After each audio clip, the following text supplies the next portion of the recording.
Welcome to State of Affairs. I'm Steve Adubato. We're coming to you from the Agnes Varus NJTV studio in Newark. We're pleased to once again welcome the Senate President in the great state of New Jersey, Senator Steve Sweeney. Good to see you, Senator. It's good to see you, Steve.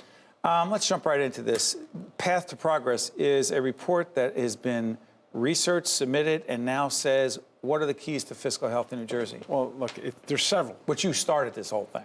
Well, yeah, I just asked a bunch of experts, basically the best New Jersey has, not partisan in any way at all, just experts. How do we fix what's wrong? And they came up with, 200 recommendations. We whittled it down to, I think it's 36 or 27. I forget the number now. It's been a little while. But it's hitting at the things that we all know need to be done, but they're the hard things. Top of the list.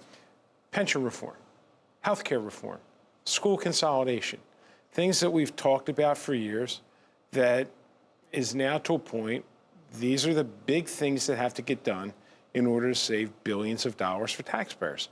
Because New Jersey's biggest problem is cost. And without addressing the problems, we're just going to keep pouring money in it. And looking for new taxes to raise without fixing the structural problems doesn't work. By the way, if you listen to us on the audio side, Senator Steve Sweeney, Senate President Steve Sweeney is with us on State of Affairs. I'm Steve Adubato. Question is this.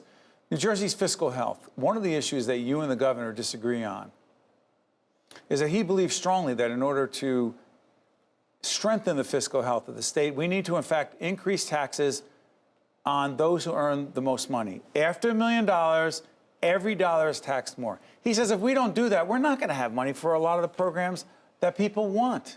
He's wrong because those are the people that can leave, and after the federal salt, the state and local tax deduction with President Trump, the federal law, yes. Cap at 10 grand, that's it. Yeah. State income tax, property taxes, more than that, you're on your own. Exactly. Can't write it off. Go ahead. So now you have a population that's just got hit with another tax because people didn't mind paying them as much because they wrote them off. Now they can't. And my point is, if you want to talk about revenue raisers, fix the structural problems first, then you'll know what you need. And then if you have to talk about taxes, then talk about them. But without fixing what's wrong in New Jersey, and this is where I am really frustrated with the governor that wrote a report when Dick Cody was the governor. Let's make it clear, Senator Dick Cody, then acting governor, Dick Cody, he had a commission that looked at the pension situation, and Governor Murphy at the time, private citizen, did what? He chaired it and wrote the report that said we needed dramatic change, that this wasn't sustainable. That was back in 2004. You're talking about the pension and health care situation with public employees. Steve, back then, the deficit was $11 billion. Today, the pension deficit's over $100 billion, it's about 150, and 115. And our healthcare, retiree healthcare deficit is over $100 billion. So now we're about 220 billion, not million, in the hole. So you can't raise taxes enough to fill that hole. When does the bill come due? The bill's coming due now. And if we don't fix the pension soon, by 2023, you're going to have a $4 billion deficit in New Jersey. In the budget? Yeah, without a reset, without a recession. So if I give you the millionaire's tax, right? If I give you the millionaire's tax. What does it bring in? It's inflated the number they use, but I'll give it to them, $536 million.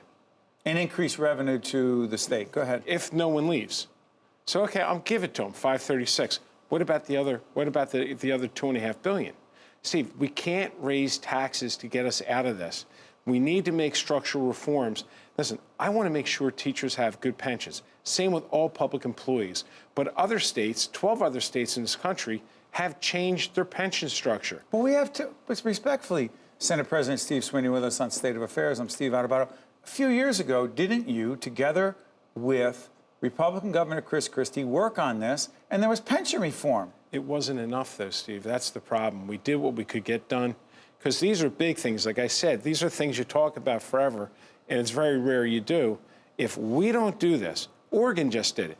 Portland, Oregon, the state of Oregon, just changed their pension system. Democrat governor, Democrat legislature, both houses. What do you mean change? Be specific. Well, like what? Be specific as to what needs to be done. In 2003, they went to a hybrid system, which was so much like the first 40,000, this is what we're proposing, is a pension. Anything above that is basically annuity. Like, we're going to take a percentage of your income, put it in annuity, invest it. That's what Oregon has. Isn't that risky with the stock market being so volatile? No, because when you're doing, I won't call it a 401k. I'm calling it an annuity. Some do, but go ahead. But I won't for one reason, because there's no match.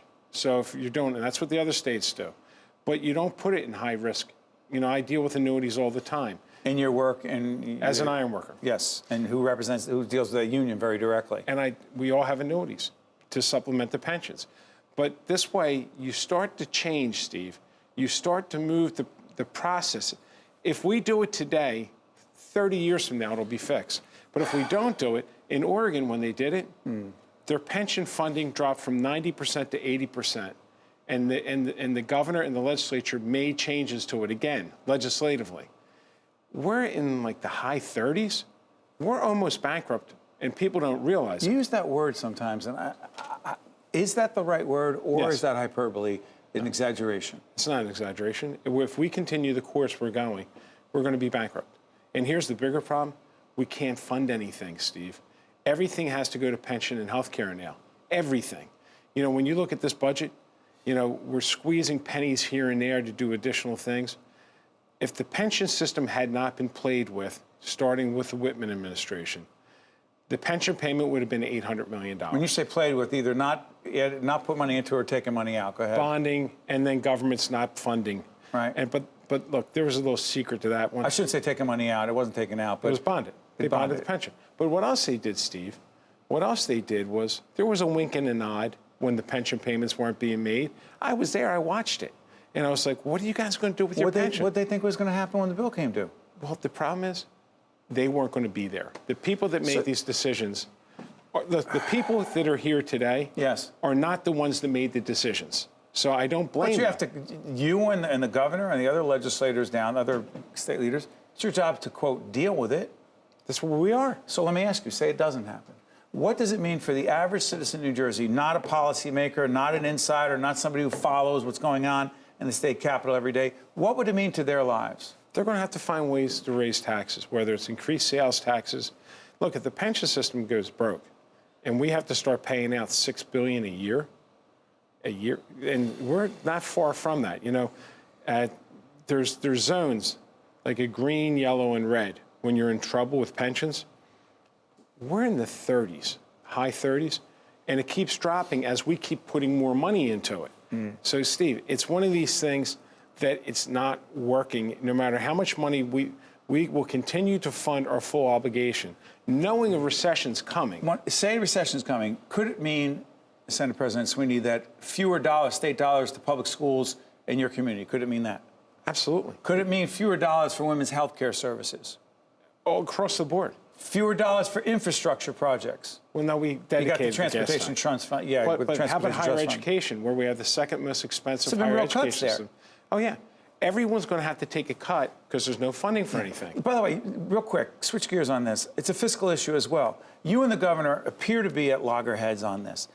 There are several institutions of higher learning, some of whom we collaborate with, and other entities, cancer funding in one of the initiatives. Where is that? I think it's $10 million. That they froze in Camden. Okay, make 100%. That clear. Okay, so there's $230 some odd million frozen from what the legislature wanted to pass in the budget, and the governor said, no, we're not doing that. And how much is that is policy driven? There's a question here, trust me. How much of it is policy driven and just the fact that the two of you often don't get along? It was politics. Steve, you know why you know it was politics? Because 80% of what he froze is what he put in the budget. When he attacked the legislature saying we filled the budget with pork, right? And he said, I'm pork repeating. Meaning projects that are just for your district? Go ahead. And he said it. Well, then freeze those projects. If you're feeling they're not worthy, freeze them. But you froze 80% of the projects that were meant to help people. Why is all the cancer funding frozen, all of it, in southern New Jersey, but they funded You think it was northern? targeted to southern New Jersey? Well, listen, partly because you're there? No. There's things in Essex County that there were are. targeted. There's a zoo I know of, Turtleback Zoo. There was things in Essex, there's things in Central, but they were targeted for anybody that resisted and disagreed. And unfortunately, Steve, look, this gets personal for me. I lost my mother and my brother to cancer. Why would you deny people in southern New Jersey dollars to deal with cancer treatment? It's offensive, and it's unfair. You know, I went after Chris Christie when he cut a budget one time and called him a whole bunch of bad names. I don't know what to say when Phil Murphy says, why support these things? Well, then fund them. Because, by the way, they can't answer one question, not one question, how they came up with a list. What they tell you. Of what they weren't going to fund. Yeah. And what they say, the executive order speaks for itself. I said, no. Well, tell me who was in a room and who made the decisions and why this was funded and this wasn't funded. And why would you freeze 80% of your own funding? Stay on that, Senator. I want to make something clear. Senate President Steve Sweeney with us here, Steve Adubato here at the studios of NJTV for State of Affairs. You may be asking yourself, what does the governor have to say about this? I want to be really clear about this. We have and will continue to work with the governor's office to try to get him in the studio for a State of Affairs interview so that he can offer his perspective on this. I want to make it clear, we've tried. It's been a scheduling issue to date. We will get that done. That being said. I would love to see him. Okay, can we do this? Sure. Quick. You've called for a ban on vaping. Yes. 30 seconds. Why? Because it's an epidemic right now, and you know, these vaping stores are actually using products that are illegal products out of, you know, they talk about the corner, Steve. They're getting them out of China. They're getting into the stream, and people are getting sick. It's worse than cigarettes, because cigarettes is a chronic effect. It takes a long time. This is an acute effect where you vape one night and the next day you're in the hospital. You believe this ban is possible? Yes. There's support for it? Yes. Governor Murphy communicated that he would be supportive? He didn't communicate he wouldn't, and he called for everyone to stop banning immediately. You saw Not to stop banning, to ban him. to stop vaping immediately. Okay. And you know, Governor Cuomo's just came out with an announcement. And President Trump has said some things on this. God, it scares me. But he said something similar. He's right. He's right on this. I can't believe I'm agreeing with him, but he's right on this. Yes. Do this one. Marijuana. Yeah. How far away are we from the legalization of cannabis/marijuana in the state of New Jersey? The governor wants it. I want it, so does the speaker. Speaker Craig Coughlin wants it. So what stands in the way? Some of my members. And we're going to push in lame duck to get it done. If not, we'll put lame duck meaning after the November election, up until January, the new legislature takes over. January, whatever, mid-January. And if not, we'll prepare a ballot initiative that we know will be successful. Okay, real quick, I've talked about this before. We have an initiative called Right from the Start NJ, focusing on childcare for infants and toddlers, improving that situation. Just been $54 million of state money going to that. What more do we need to do? Well, you know, Steve, we need to fund more, to be perfectly honest with you. And like Teresa Ruiz, Senator Ruiz, and myself, yes. she's the champion for pre-K. You know, right? She sure has. She has a small child as well. I'm very focused on this. We need to get to birth. We need to get children at birth. My daughter was a preemie. She has Down syndrome. She was in early intervention.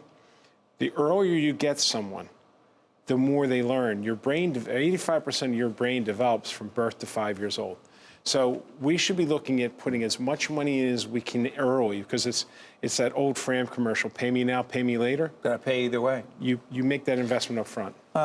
Senate President Steve Sweeney, thank you for joining us, and I'm glad that you're here in the next few seconds as we acknowledge that State Senator Tony Bucco, who served in the legislature for many years, 81 years of age, joined us many times on State of Affairs. A gentleman, a class act, someone who always would disagree without being disagreeable, and we lost him. The state has lost him, an important public servant. And I just want to acknowledge that on behalf of everyone here at State of Affairs, NJTV, the public television family, that we wish the Bucco family all the best. Rest in peace, Tony Bucco. The way you described him is exactly how he was. He's a gentleman, a class act. You couldn't find a bad word to say about him. Steve, the thing that's it's really sad is I've really considered him a very good friend, and I'm heartbroken that he passed. You know, he had some tough times recently, but I thought he was getting beyond them. And I, you know, he was a tough guy too. He stood his ground, but he stood his ground. But one thing you knew, when Tony Bucco gave you his word, it was gold. Thank you, Senator. Thanks, Jim. This is State of Affairs. I'm Steve Adubato. We'll be right back. You may not have heard of TAVR. Raj and Sandhya have. It's the minimally invasive alternative to open heart valve replacement. RWJ Barnabas Health is New Jersey's leading TAVR provider, and we continue to perfect it. Patients are often back to their lives in just a few days. Innovative valve replacement surgery, because you can't be replaced. RWJ Barnabas Health. Let's be healthy together. Also brought to you by International Union of Operating Engineers, Local 825. PSE&G, committed to improving New Jersey's economy and strengthening its communities. And by Keystone Mountain Lakes Regional Council of Carpenters. Your future is in our building.